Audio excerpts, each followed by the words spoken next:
Muy buenas tardes, público. Bienvenido a nuestro podcast del día de hoy. Hoy vamos a hacer un podcast diferente, un poco más dinámico. Y tenemos un gran invitado el día de hoy. Tenemos una persona que tiene un negocio de real estate. Vamos a tratarlo de involucrar con el tema de los seguros.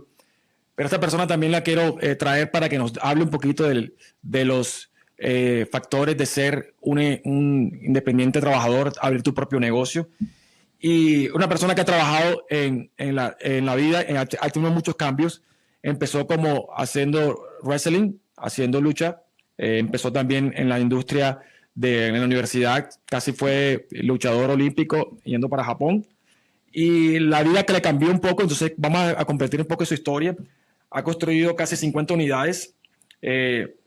Ha hecho flipping de 12 a 18 propiedades al año.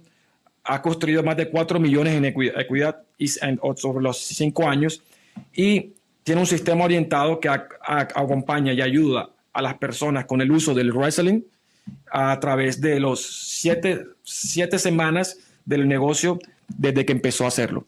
Ese tipo de información la vamos a escuchar ahora de parte de él y la vamos a juntar con la industria de los seguros. Espero que les guste y aquí lo presentamos. Santiago, bienvenido. Hey, qué tipo de introducción, qué chévere. I can start speaking English now, but thank you so much for having me here. Tell me a little bit about you, man. How's your role, what you do, what you bring you to your business. I'm going to give you a little background what I thought that it is. You're doing flipping houses, right? And you buy houses? Yes. So there's two areas of the business. One is we buy houses, we renovate them, we rent them. And the other section is we buy houses, we renovate them, and we sell them, right? So there's a portfolio, and then there is the selling of properties as well. Nice. So let's get to a little bit about you. What makes you did what you did? What I remember about you used to do wrestling, kicking people. I met you when you were in college. And what made you change all that? What happened?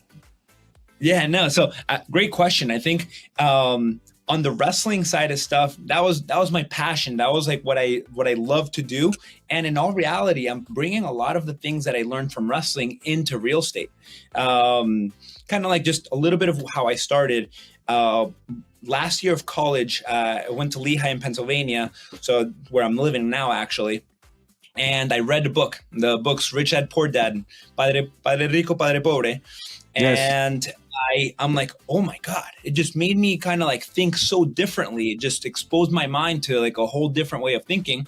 And I'm like, after I'm graduate with my graduate degree here, I'm going to start real estate. I wasn't sure how. I didn't know anything. I'm just like, I'm going to do it. I was set on it. And first year of school, I got a full-time job and I bought my property, a 3-unit, and I lived in it. And I learned kind of the ins and outs of how to be a landlord, of what it takes, like finding relationships, contractors.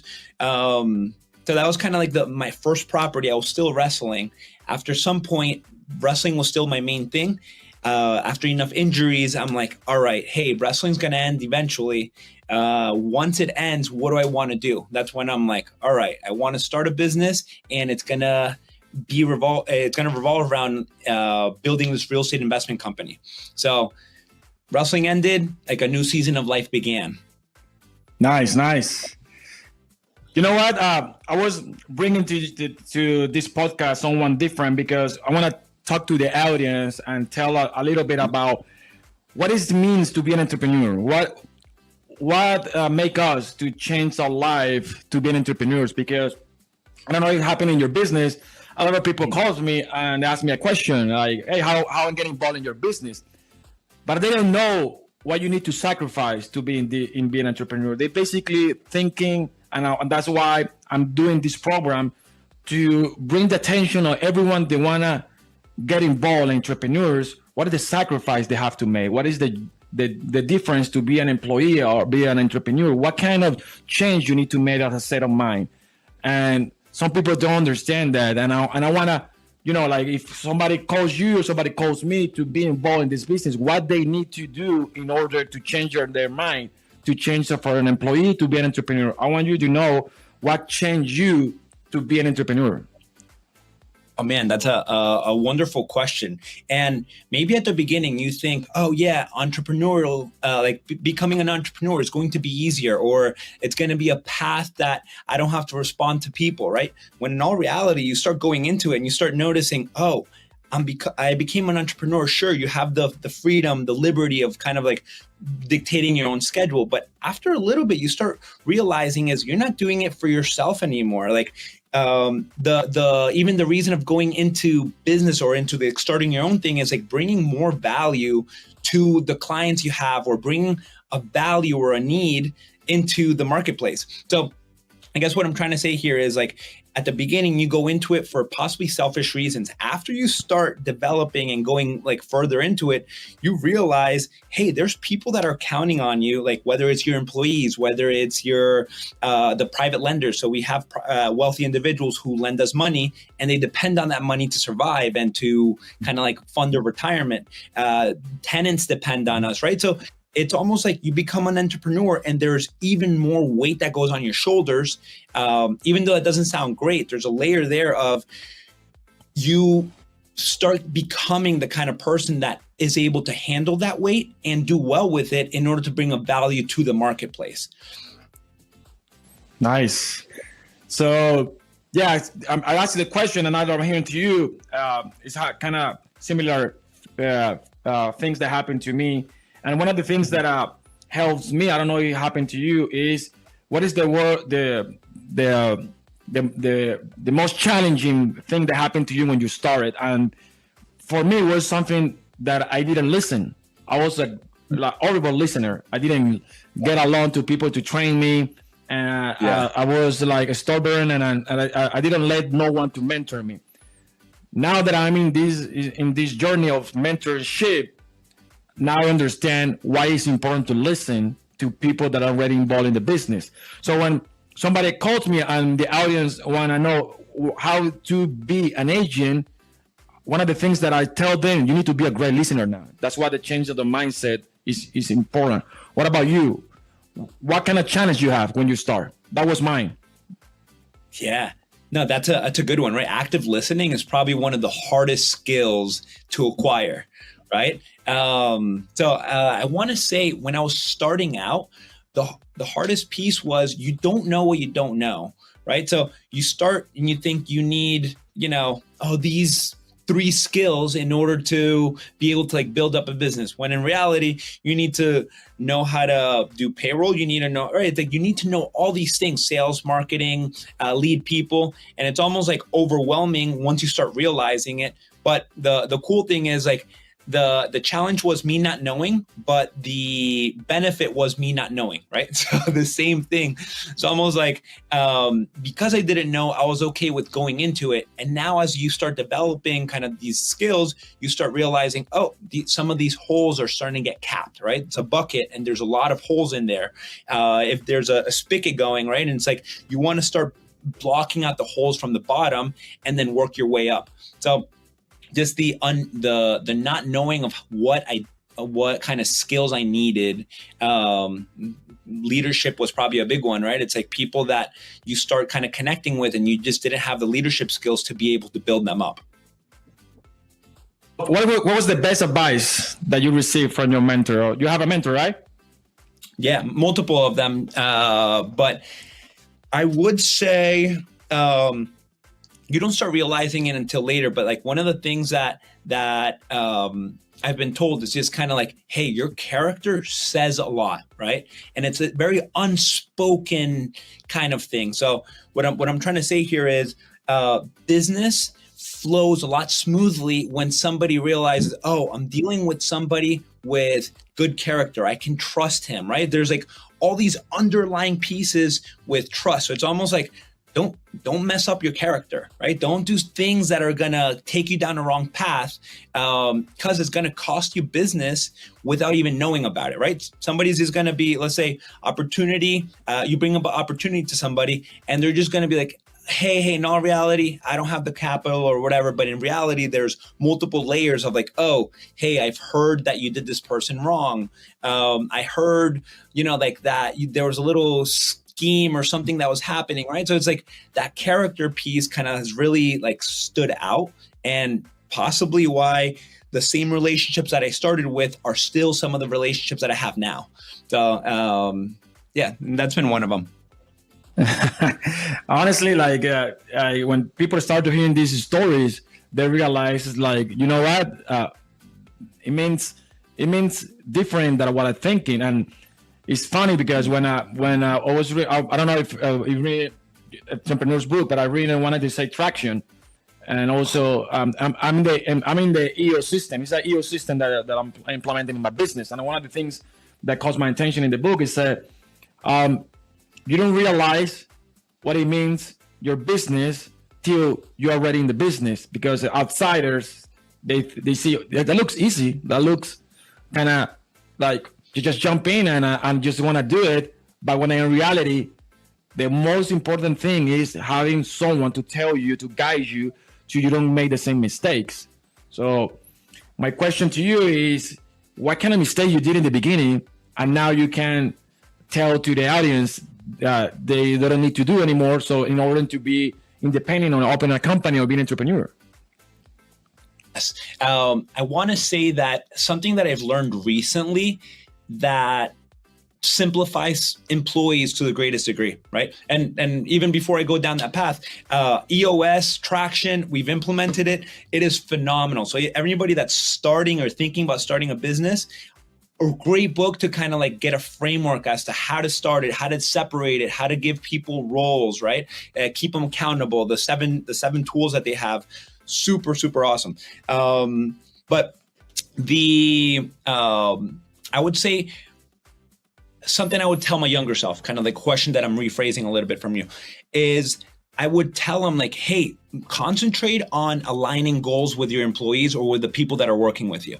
What I'm trying to say is figure out what their 5-year goal is and don't let them loose from it. So like what I'm trying to say, when I talk to somebody, I want to get a grasp, where do you want to go? If they don't know it, I really dive into that. Like, no, I need to figure out where is it that you're going. That way we can align, right? If we're able to align, now we're talking about a long-term relationship, and they're not going to be leaving a year or 6 months from now because you're helping them get to their goals. Yeah, that's like changed my mindset when I started doing EOS and implementing all that system. It's hard to do it, to basically implement something that you're not used to, regulations, and basically make all your team. Right? Yeah, it's a lot of meetings, it's a lot of sacrifices, and it's a lot of people in the room that doesn't think the same way. So implementing that kind of system, it takes a lot. And it's even that the people in the audience doesn't understand what an EO is a system that you implement in the business in order to maintain balance, and the people see your vision, escalate it, and take to the next level. I'm going to this route because usually when you choose a path of entrepreneur, you choose goals, and when you get to that goal, what is the next one? When you're next to that goal, what is the next one? So you keep alive your business. So my question now is to you is, what was your first goal when you started to be an entrepreneur? What was your first things that you achieved when you start this? Yes. And it's really cool because at the beginning, there's like more of a selfish reason, right? It's like I wanted to, I believe it was $3,500 a month. I want to make sure $3,500 a month was coming in. That way I can have like financial freedom, right? And I think when you read Rich Dad Poor Dad and stuff, it instills that passive income. And I'm like, all right, if I'm able to figure out how to get enough houses in order for each one of them to give me $200, $300, I can potentially be financially free and, just do whatever I want, right?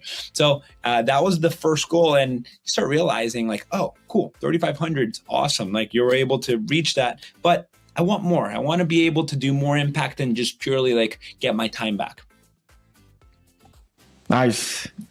Yeah, like time is in the entrepreneurial level. That's when everybody chooses to be entrepreneur. Like everybody want to be freedom. Everyone want to have a time, but in order to have that free time, you need to sacrifice something. What do you sacrifice to not have to have a free time? You have to sacrifice. You have to give something. Definitely. I want to say, I break it down into like the 4 freedoms, right? I think Dan Sullivan talks about them, but 2 of the freedoms are time freedom, right? Just being able to have your time, being able to, do whatever you want with it. Another one is people freedom, right? Being able to be around the people you like, being able to work with others. There's money freedom, there's location freedom, there's a few of them. But what I realized, even if I had time freedom, so potentially we have enough units and we do pretty well to where we can seriously just go travel and do whatever we need to. But what I kind of came to the conclusion of is time freedom's okay, but if what I really want is time freedom and people freedom. I want to make sure that I have the freedom of my time, but I also want to make sure that I'm doing it with people that I love and people that I want to help grow. So when I started realizing that, I'm like, oh, I want to build a company that builds people. That way they build a business. So a lot of Dan Martell stuff where I want to keep on empowering and giving autonomy to the people that are in the business. That way they keep on growing it. How many they follow your path? I want to say a good chunk. So, and going back to like what I was mentioning earlier, because I'm tapping into their goal, right? Like, let's say one of the guys, he's one of my closest friends. He joined like the real estate side of stuff and I'm helping him. His goal is to be out of debt, be able to own, I think 5 properties in the next 3 years. And if I remember correctly, X amount of wealth. I want to say like $4 million worth of wealth or something in the next 5 years. So with that, I'm like, hey, I will help you get there. Like, this is our goal and this is how it aligns, right? So very quickly, it's easy to buy in when you know that if I keep on doing and getting good at my job or what I'm kind of like what I'm given, this guy and this person has the best intention and it aligns with where we're going, where I want to go, right? And when at that moment where you're on the path and you start realizing, oh, no longer does this align, then that's a time where it's like you have a conversation. You're like, hey, I love you, but if I keep you here, it's not going towards the path that you want, right? Or your goals no longer align with us. I think you should move on, right? So having that clarity of, if I know their 5-year vision and I know that I can help them get there, then the chance of them staying along are really high. So that it's cool because I know everybody's goal, and sometimes it's hard for them to figure out what their goals are. And that's, as a leader, that's when it starts. You start realizing, no, you need to really double click. Hey, Alberto, what's your 5-year goal? Hey, that's a little blurry. What do you mean, like what do you mean a nice car? I want the type of car. What color is it? Like, at what time frame? Is that more important than this section, or is that important than that section? Right. So it's like you really force them to kind of give you the details. That way you can then hold them accountable to them accomplishing their goals. Yeah, it's good. It's good to hear the story because I have in my story that I've been in the business, I have 40 agents that I train. By that number is gonna be reduced to just 10 follow the path of the journey that I was teaching them. And like, not to basically say they don't do the right thing, because in a business, I don't think you do right and wrong. But I think when you choose to be mentor and you want to be in a level that someone it is, you need to follow someone that has an escalated level higher than you, like extremely higher. It doesn't matter if, and I'm talking about money, I'm talking about intelligence, I'm talking about where do you need to step in, where you need to step out, and things like that. Usually people don't want to follow because ego are getting involved and you want to follow your own things. And what I'm going with this is agents, and that's one of the things I want to teach my agents. Agents need to be able to follow someone that has experience in this industry. I don't know in your industry, but in my industry, it's a lot of competition. It's a lot of disloyalty. It's a lot of disloyal people. And the environment that you get involved in, the people that you get surrounded, that's the type of business you will build for the future. And this type of business, some people want to have it just for a little bit of time, just to pay some things and move on.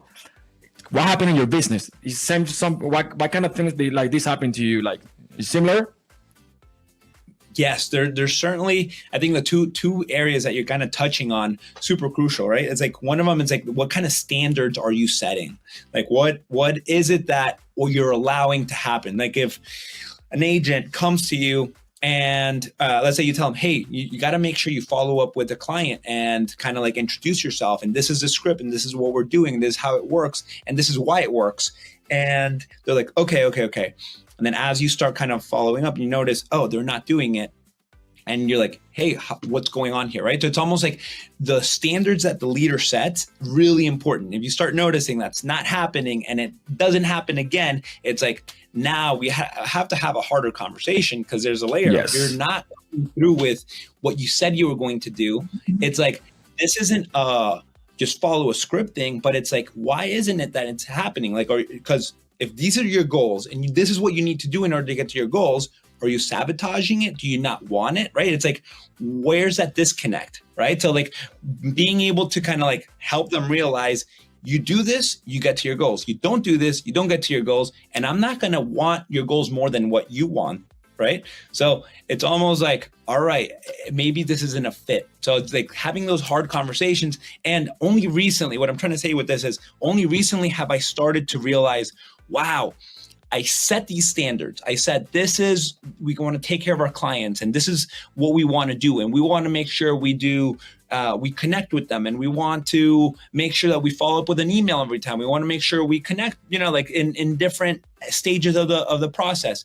And I would say that, but then when it wouldn't happen, I would allow that to I just wouldn't say anything. I wouldn't have the conversation. I wouldn't give them a call. I wouldn't figure out, hey, why didn't this happen? I would just kind of like let it pass. So like as my track and business kind of grows a little bit, I'm like, oh man, I accepted some of those standards and it wasn't their fault because I wasn't keeping them accountable to it. So it's almost like I let them fail, but also like once you do acquire that skill of being able to have the hard conversations and set the standards and make sure they're following that, then if they don't do it, then it's like, hey, I don't think this aligns anymore. We're going this way. We want to take really good care of our clients.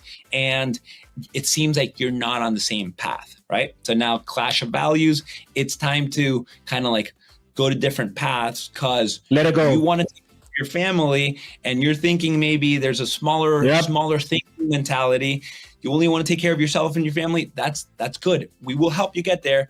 But, you can do that somewhere else. We're high standards, what I tell a team, like we're a high performance team. Like not everybody's going to make, like the national team in soccer, right?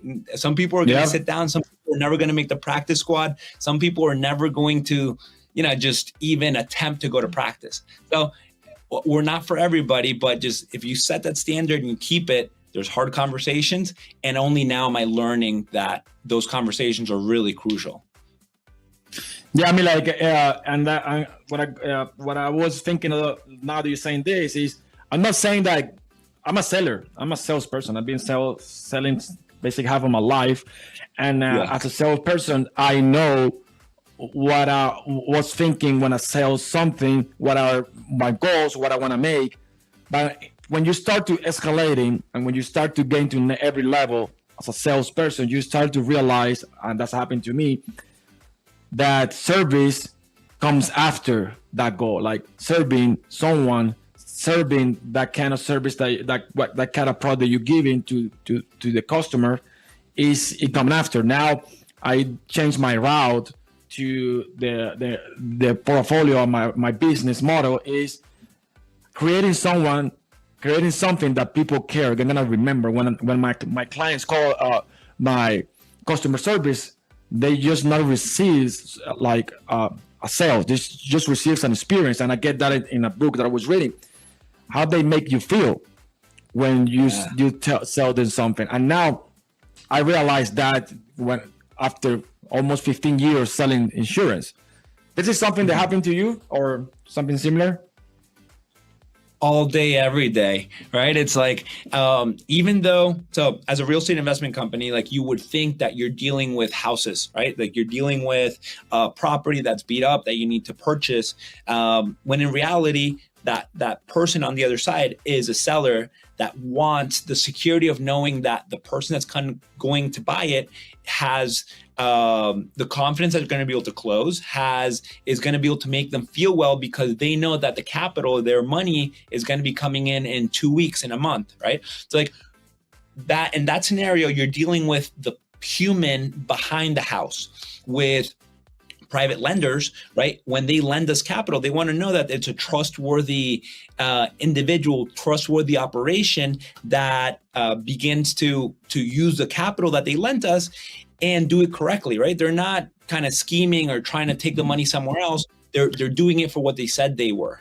And what I'm trying to say with the private lender, there's a layer there of they know that that their interest that they're getting paid, they're able to grow that. They're able to use that for retirement. They're able to kind of know that their nest egg is growing, right? So like there's always a person behind the things that we do, and taking that person into consideration is one of the most important things that we try to take accountable. We try to take a note of. And one of the other things that I want to touch base with you is, you know, my audience is Latin American people, like a lot of Latinos in my audience, and one of the questions that I also receive is how I become an agent. How do this if I don't speak the language, or what are the barriers that I have? So, what was your journey? I know that you speak good English, but what was your journey to be in a Latin world in the United States? And tell to my audience that there's a lot of Latin American here. Yeah, no. I think there's certainly, like, I mean, I came to the U.S. when I was 7, right? So like have the Colombian backgrounds, like, you know, just knowing that I was born over there and kind of grew up in Colombian household, right? So there's like a layer of, you start realizing what it's like to the privilege of being a Latin American or being a Colombian, right? There's like a pride that comes with it. There's a passion. That passion, like, really awesome. Sometimes it's not focused. So like what I think US kind of brings a little bit is a little bit more of that structure, right? It's like there's a layer of these are the rules. They need to be followed, right? It's like there's just that structure that if you don't see it, you can easily get in trouble. Or maybe like when you're dealing with money, you're not communicating it properly, right? Like legal things could happen. So what I'm realizing, or what I get a grasp for, is in the U.S. you get structure, and at times that structure starts coming in as an inconvenience, right? When you have to renovate a house, you have to go get a permit, and you have to make sure you tell them that you're doing plumbing, you're doing electrical, you're doing the concrete, and there's a lot of a lot of red tape, a lot of little details that need to get taken care of. And it feels like an inconvenience because it's like, hey, I just want to renovate the house and that's it. And when I start realizing or going into, maybe like I just came from South America, I was over there for months, and what I see around, I'm like, oh, things aren't as organized or as structured, and not having that structure brings speed, but also doesn't bring as much quality, right? So there's like being in the US, getting used to the structure a little bit more, and also being okay with the structure and going with the red tape now starts bringing you to like, oh, we do good work, and we can rely on the city, on the government, on the county to do their piece, right? That's maybe like one of the not recent lessons, but some of the relevations, or maybe like the last little bit that I learned, that I'm like, I'm okay with a little bit more of the governments, or the things that the city requires, or that, you know, like being in the US, that's a requirement for business, right? So that's kind of one of those areas. Yeah, I mean, like I tell to the audience when I talk about what I do is to teach them a little bit about finance. the mindset of a Colombian and the mindset of a US is completely, I have both. And when I also work with my community, and when I try to tell them sometimes, listen up, we came here to the US to change. We don't came here to be the same way what you used to be. When you want to grow and you come to a country that is a growing country, a lot of things that you used to do, you need to change it. Don't live like the side of your heart of be a Latin American, but like coming to US, you need to change a lot of habits that you used to have, and that's what I did. And that's one of the things that I tell to my community.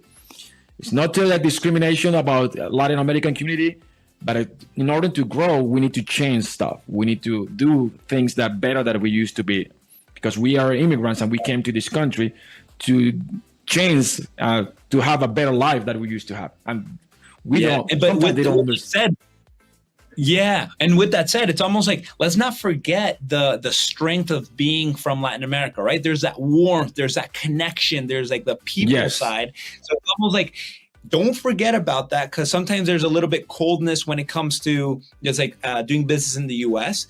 And that's just part of kind of like the American culture at times. So like bringing that warmth, you start kind of like connecting that people side. So I think that's probably a layer, a superpower that comes from being maybe like from South America or from Latin America, is knowing that, hey, I want to connect with people and my best intention is there.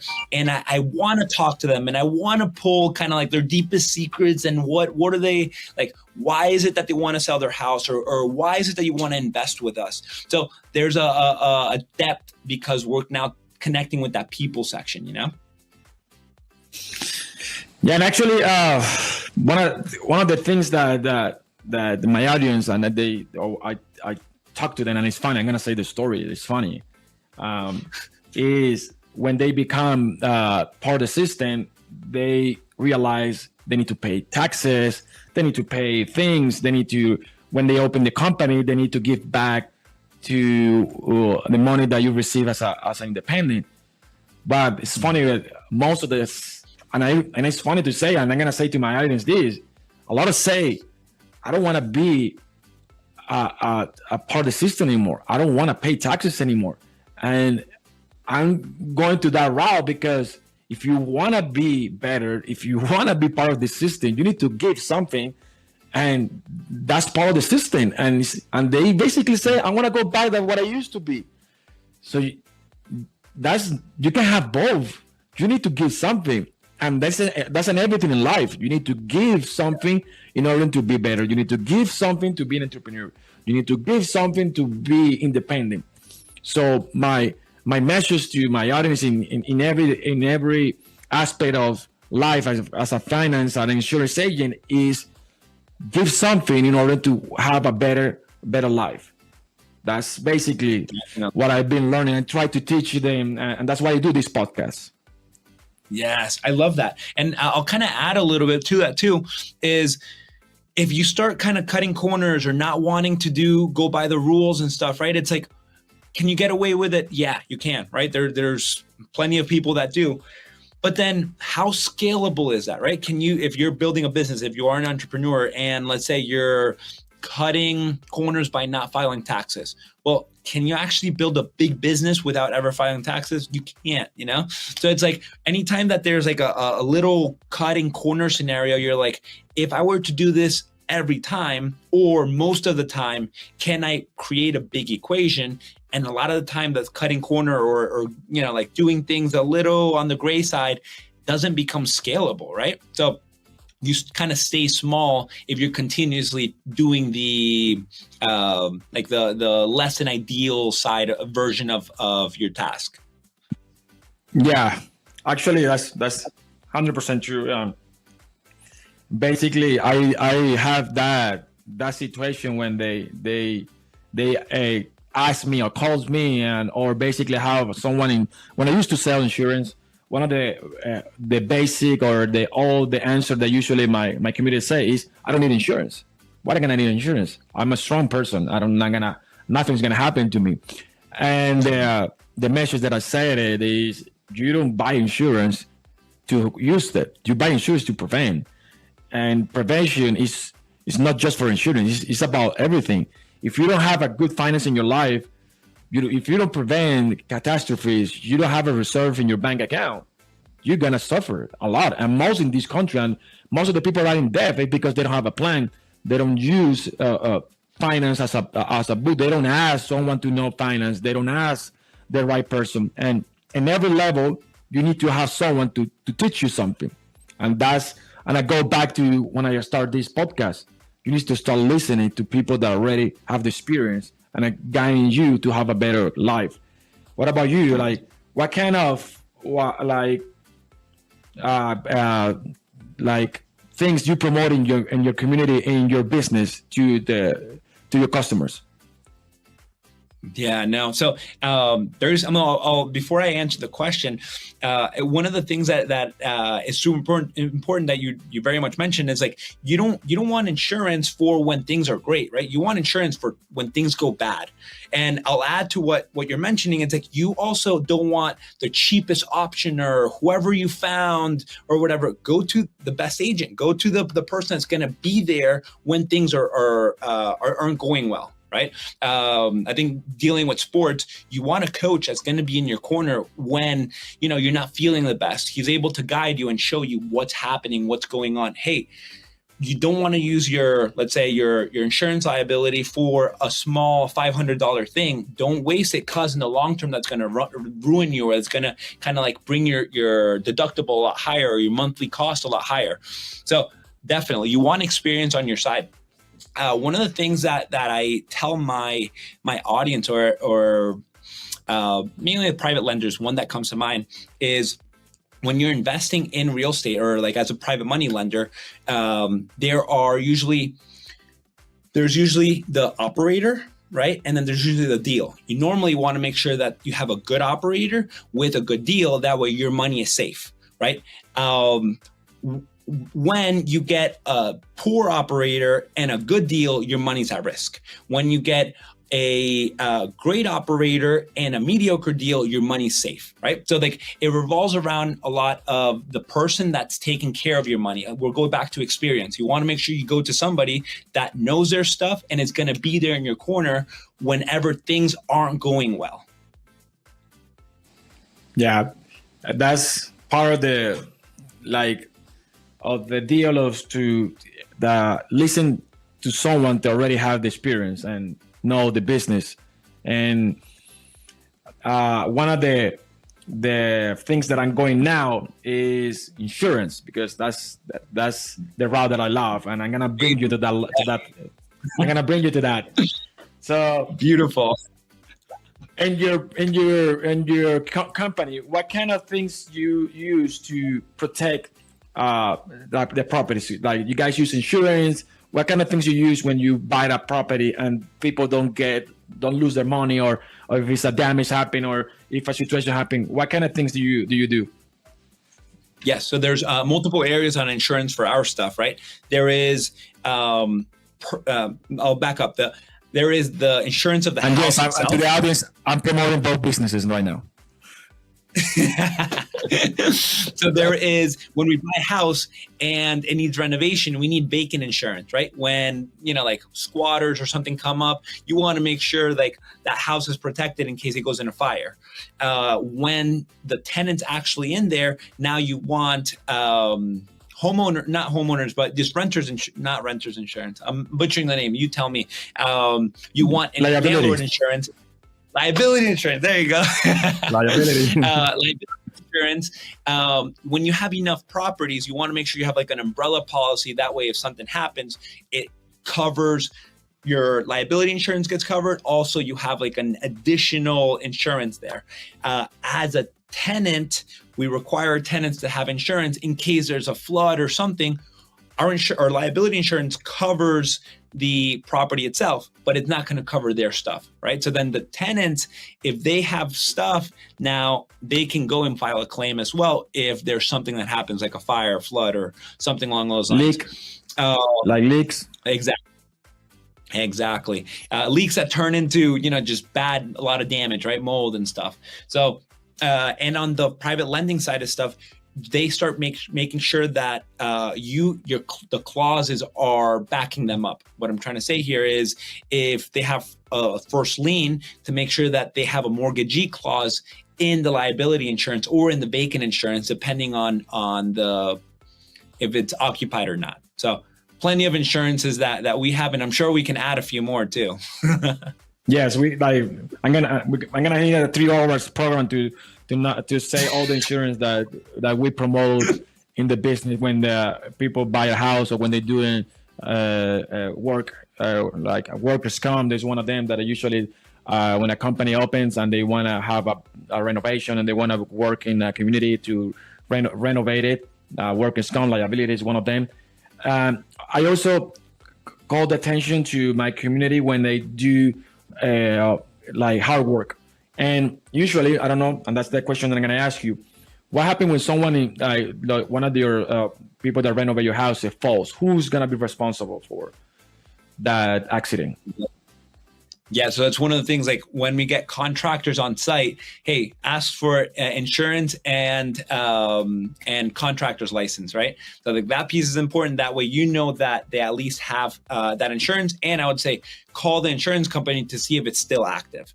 So that's kind of the first line. But I believe, tell me if I'm wrong, like it kind of lays on us depending on how your contract is. Would that be the case?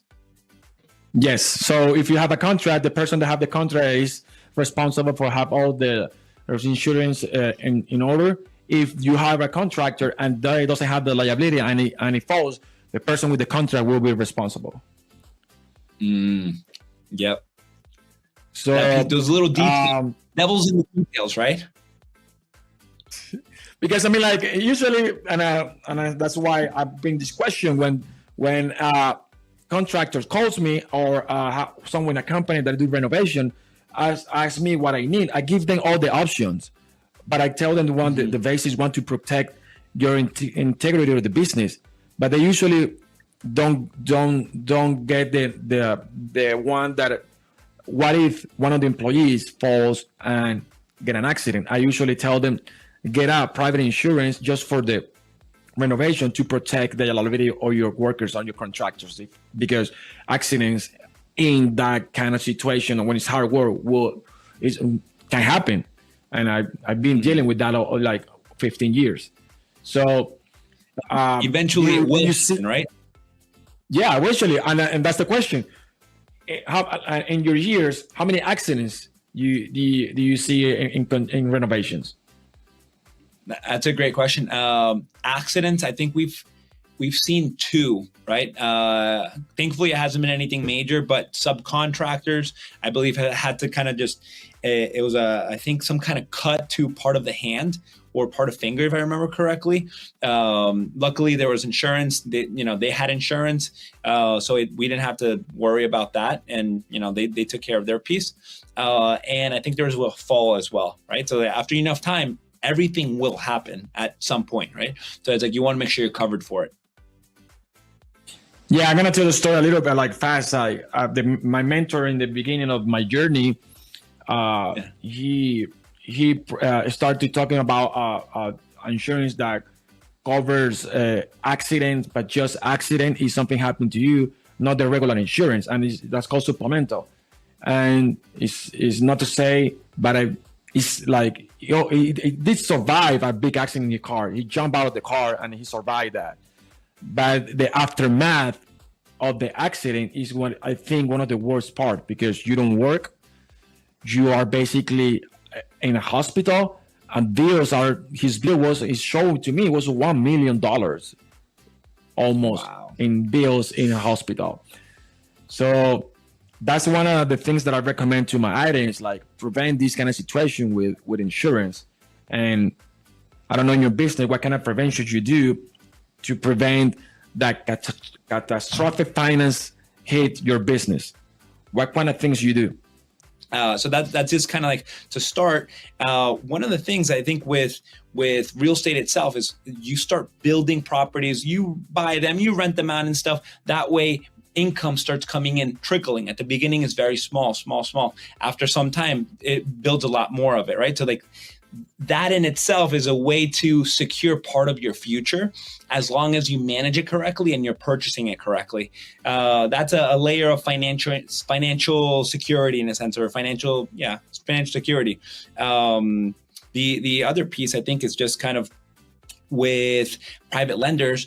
A lot of them are wealthy people who have capital, and they want to make sure their money's working for them. So like a layer of securities is adding another avenue of income aside from what you normally do that takes your time.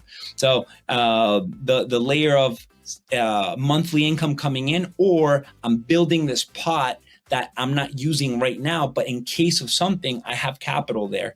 But in case of real emergencies, I certainly like life policies, super important. That's a piece where like I would send them to you to make sure that they're getting taken care of, because you can take care of the things that you somewhat could expect. Like your piece is, if something happened and you didn't expect it, you want to make sure you're backed up. Yeah, that's basically one of the things that I also recommend in my industry and to my clients. And I'm going to do right now some dynamics questions. Are you ready? I'm ready. So if someone that lives in a property, do you recommend to have insurance or not? Yes, renter's insurance. It's as much of a help for them than it is for us, right? So we ask it right at the beginning, and it's actually really cheap. Tell me if I'm wrong here, but I want to say it's anywhere from like $7 to $50 a month, and it gives you a layer of safety. So renter's insurance has been a nice little safety, or like a layer of safety for them. Mm-hmm. What about car insurance? Do you recommend to have car insurance? That's a must, right? It's like if you talk about emergencies or things that come up out of nowhere, you can't dictate, like control what you could control, right? Can you really control what another person in another car is going to do? No. And you're seeing people around kind of like moving everywhere, right? So it's almost like, make sure you have car insurance, because you don't know what somebody else's agenda or, like accident or whatever, how that affects you. Next one. You're an entrepreneur. Do you recommend life insurance? Definitely. As entrepreneurs, you hunt what you kill, right? So on that side of stuff, it's no longer about you alone. It's about you and your family. So if you're the main provider, or if you're even like one of the providers, make sure that you're taking care of that. You don't want your family suffering because of an accident that happened. Nice. You should be an insurance agent right now. Good answers. So we're getting to the end, Santi. Let's give it to the audience. What kind of things you would say if you want to start your business? I would say mine after. Beautiful. If you want to start your business, I would say the real estate business. What do you recommend? Repeat the question one more time. So what do I recommend if somebody wants to start a real estate business? Yes, yeah. And I would say what I would recommend mine. Okay, beautiful.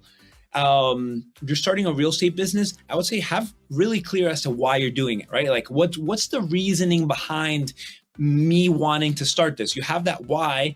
Now you're no longer are you kind of like the first problem you face, or you're going to get stopped by it, because problems are inevitable. They're going to come. Now it's like, do I have a strong enough why to go through these problems? That way, when you get a big tax bill, when a contractor leaves, when a house goes on fire, you're not like, why did I do this, right? So that why is probably like one of the most important sections, not only in real estate, but I think any business. Yeah, it's actually one of the things that I recommend when they ask me in the insurance business. You need to have a why. You need to have also a resilience to maintaining the business. If you are just thinking to do it for a small time, I don't recommend it. I think you need to have a why. You need to have a path in this industry, and also you need to have not only a seller's attitude, in like also a service attitude. So I recommend also all the people that want to have an insurance, you need to have these kind of abilities in your mind to be successful in this industry, to have a mindset that you need to learn, like from people that are in the business, and also be able to leave behind your kind of habit that you used to have and change it, because entrepreneurs have to change a lot. Definitely. And I would say, like, just adding to that, choose the agency or the team that you're with very wisely, right? It's like, don't just go with any agency or don't just go with anybody. Like, know that the person that's leading it is somebody that you want to be like, right? So it's almost like that piece is really important, because it's almost like the coach that's showing you some of the plays that you can't see. And I will add something to that. I will also add, I was reading the other day a book that will have a strict rule, and I will say it in this podcast for the people that think maybe you be in your business and be mine. There is a rule, a golden rule that I have in my head, and I share it with my agent. And it's, if someone teaches you how to fish, you're not gonna fish in that pound. So if someone teaches you that ability, you know how to become his basically, you're not going to become a competitor. Like if someone had to teach you how to fish, you not become the competitor of the person that teach you. Like that's something that in my business happens a lot. If someone teach you how to have insurance and how to become, you're not going to use that knowledge to become his competitor. I don't know if that's something that happened to you. Yes, haven't had it happen to me, but I think very, very similarly, I'm okay with like putting all my information, all my knowledge to the people that are with me. I know you're going to be better off as a human if I pour into you rather than, oh, no, they're going to steal my stuff, right? It's like, it's already really hard to be an entrepreneur. So it's almost like all these little secrets you're trying to keep. I'm like, I always want my people to grow, because if they grow, they're going to do better service for our clients, right? So I'm okay with popping the hood, showing them everything, and just making them better, and they're better off for it. And the chances of them leaving actually go down, is what I've noticed, at least. Yeah, but you're not gonna buy the same property that you're buying and put a bid in the same property that you're buying and be like that. That's the kind of thing that I'm saying. There is another part in that business. They're not gonna be in your same part. You're saying in your same like building or the same art yard. Yeah. That's what I'm trying to say. Yeah, and also, like, I mean, with real estate, with insurance, right? There's a lot of houses. There's a lot of people that need insurance, and there's a lot of people that need multiple types of insurance. So it's a big world out there that just having an abundance mindset is I'd rather have an abundance mindset than feel like, oh no, don't take my stuff, you know? Yeah. It is. But I'm going now to your website to promote your website. This is your website right here. So I'll give you 1 minute to say it. Yeah, no, beautiful. So I mean, like, our business very concentrates on buying ugly houses that need some kind of value added, right? With that is, we connect with private lenders, so wealthy individuals who want to be able to make a good interest on their money, and rinse and repeat it, right? So it's like a very passive way to be able to get into real estate. We're probably have a portfolio like 50 something units, maybe a little bit less, maybe a little bit more, depending if, closings happen or not. And there's also a layer to us that we purchase property, we renovate it, and we sell it. One of the things, I have a small PDF that kind of shows you the guidelines as to how to use private money wisely. That way you can start creating a little financial freedom within private money sector. So if somebody's ever interested, they can DM me on Instagram with, on my Instagram with S Martinez 74 74 kg. I still have my wrestling kind of like wrestling name. Yeah. So we're gonna put the information right here in the bottom of the podcast. If people want to reach out, that they can text you. They can also visit our website, and they will see also the podcast is gonna be around. and also you can promote it. So also, anything that you want to add to this podcast? Anything you want to add? You want to say? No, just make sure you're working with people that like their stuff, right? Alberto, I see you, and like I've seen the energy that you've put into it and the courses that you've grown, right? Just it's cool to see somebody that cares and that pulls information from other people to bring it to their business, because at the end of the day, they're doing better for their clients, right? So just work with people that really like their stuff. There's a lot of mediocrity I always say that word wrong, but there's a lot of mediocrity out there. You don't need to kind of like be okay with that, right? Like work with the best. That's also bringing it to you. Work with the best in real estate. I saw you how you grow, and I'm really proud of you, man. You grow a lot also. I think you start how many houses you start? I think like when I was done wrestling, I only had probably 5-6 different units. And in this last 5-6 years, now there's like a flip equation. We're doing anywhere from 15 to 20 flips a year. We also have a portfolio of nearly 50 units. We're about to purchase an 8 units. So it just brings it up a little bit. And just cool team. There's nine people, including me. And it's kind of neat. It's like there's an equation that just, it's not me anymore. There's more to it. It's making an impact in the Lehigh Valley. And that's actually the main concept of the business. I want to have the most impactful real estate investment company in the Lehigh Valley to eventually create the system to be able to implement in other areas. Go for it, man. Nice. I like it. I like it what you say. So we're going to the end of the podcast. I'm really glad that you came. I'm really glad that you share all your background, all your information, and also your story to incentivize people to be in this industry or your industry, or be in, it doesn't matter, in the entrepreneur life, what kind of stories you can hear, what kind of things you can take of this information. I hope that the people can see it and they use this as a useful tool to be in this world that is one of the most awesome world that I've been in all my life, being an entrepreneur. I'll add a little bit. It's almost like being an entrepreneur.